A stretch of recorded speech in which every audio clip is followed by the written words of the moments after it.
Amarr Empire, a patchwork of rules and regulations, customs and traditions.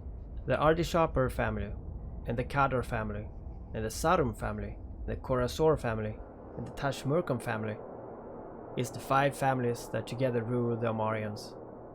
But they also take order from the Amarr Emperor. Religion runs Amarr, and Isk, of course. The room they were in was so big that Monan's striker would be able to fit there without any problems. The roof was supported by extreme pillars, and the walls had ornaments and screens with information and advertising. Everything is in golden color, with parts of brown. Angel stood at the front of the hall, and in front of her was one of the families. Above his head were the Sarum family logo. Like a church, hundreds of people behind her sat in rows. She could hear giggles and foul words, but it was overwhelmed with harmonious music. She knew she did not belong here. She saw it clearly. She looked down her right arm and inspected all the scars. Her neck gives a silent mechanical sound. No, she's different. The people in front of her has not said a word yet, but they're judging her, condemning her. Condemning her to embarrassment? To prison? To death? Slave, she hears. Slave was a normal word to hear. She looks up on the throne and prepares one. Yes, sir. Sansha slave, she hears again. With nothing to say to that, she closes her mouth. The people in the back got quiet, and the music had faded to about half than before. You was recently a Sansha slave. The words after that was not possible to hear. Now the time is here. She will find out what her fate is. Whatever happens, she must be strong. One lady from the side panel started walking towards the throne. They talked a while, and then the head of Sarum family nodded. Angel will follow Idami Dantan. A strong voice echoed in the hall. People around now started to stand up.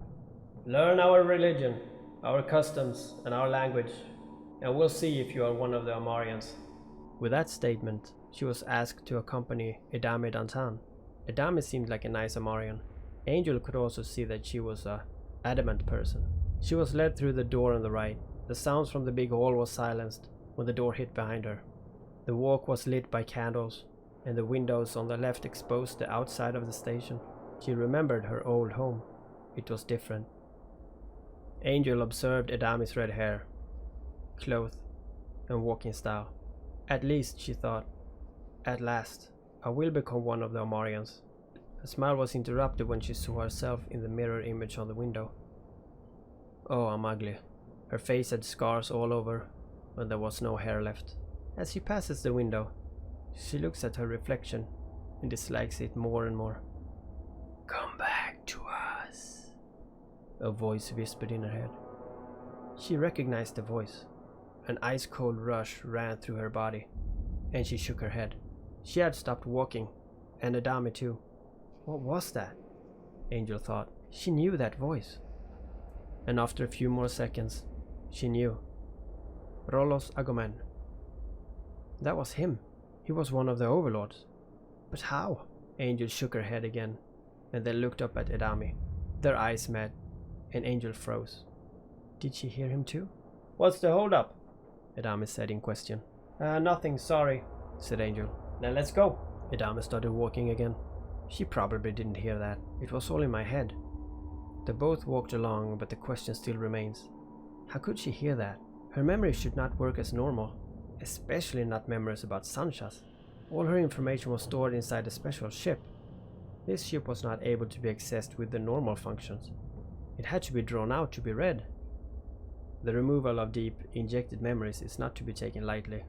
Delicate equipment is needed, and pain is also a factor, though the pain for Angel is a non-existing. The operation room was heavily illuminated, and they had not saved on the tools. Everything looked sterile, and in the middle was a bed with white sheets. She was asked to lay down on the bed and breathe slowly.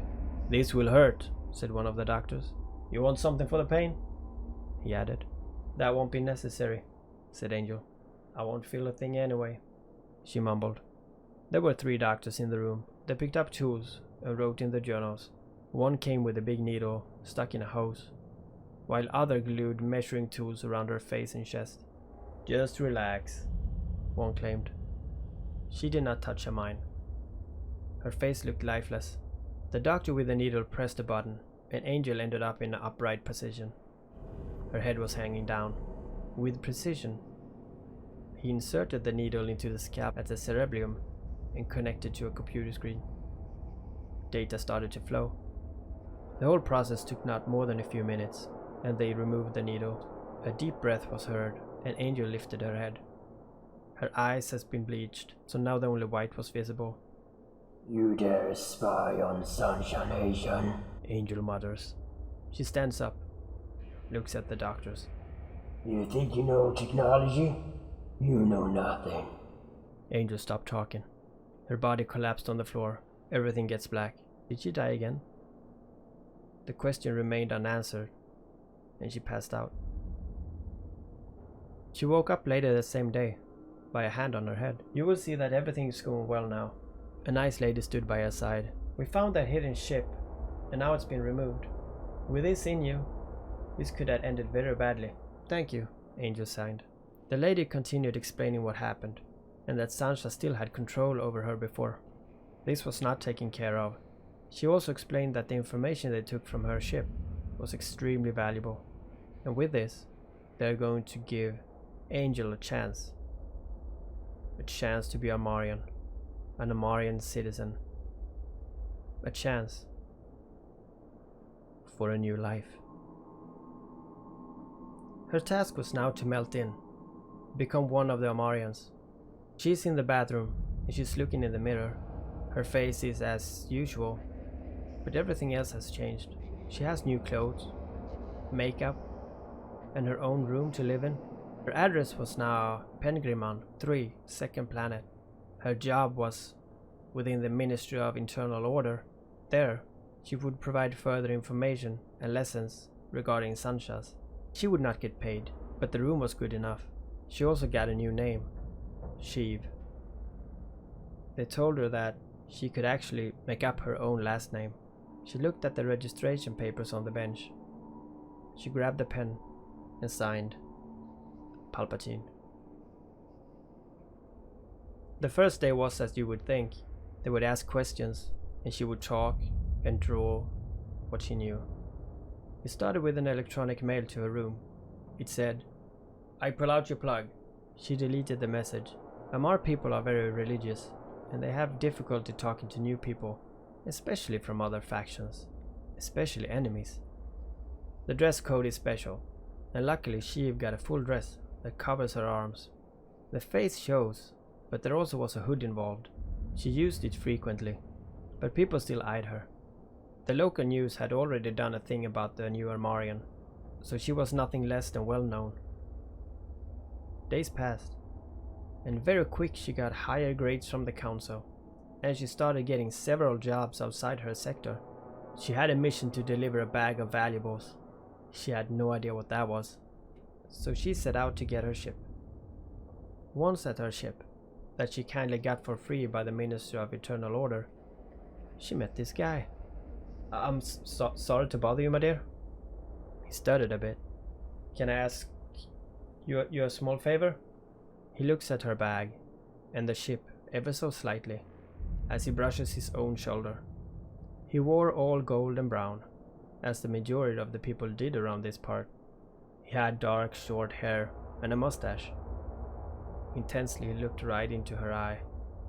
He didn't seem to notice or care about her face. "Yes, I can," she replied. With a quick hand motion, he slipped her a small bag. "You are going to the Emperor of Family Academy, right?" He looked around as he's expecting someone. He continues. Right? "Yes." Sheev takes the bag and places it in her pocket. She knew something was off, but she could not put her mechanical fingers on it. It must be the medicine, she thought. When she turns around, The man has already rushed away, so she steps on board her ship. She preparing the departure, but this time she would travel the first time without anyone. Free. The feeling swept her like a blanket, and with a satisfied soul, she undocks.